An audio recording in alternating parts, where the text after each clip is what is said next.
I'm with Drew Rowan, the COO of Zoo Knoxville, and we're here in front of where the elephants are. Normally there's 3, we got 2 today. Where's Jana?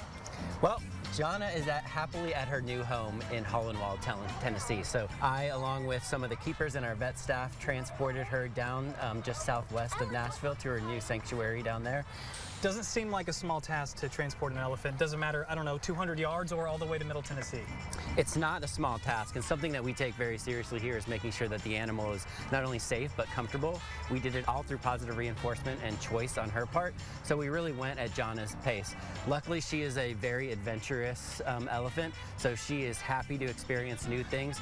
Edie, on the other hand, who's the other female here, is a little more reluctant and a little more shy. She'll be the next one to leave, so the crate is back in place now that we've dropped off Jana, and now we're just slowly working with Edie to get her happy and comfortable before she'll move to join Jana at their new home. How about for the keepers? I imagine, you know, a keeper that comes in and sees after Jana every day, it's got to be a little tough to see her go.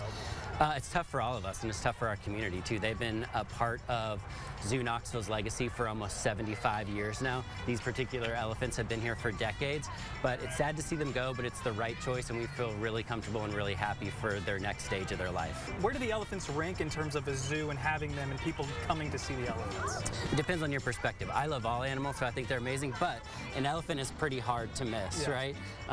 They're big, they're boisterous, they're beautiful animals. They're almost mythical if you look in their eyes. So yes, they're a big community draw, but we also want to make sure that everybody appreciates all the difference and variety and diversity of animals that we have here. So yes, we will be sad to see them go, but there will be more exciting things happening in our future.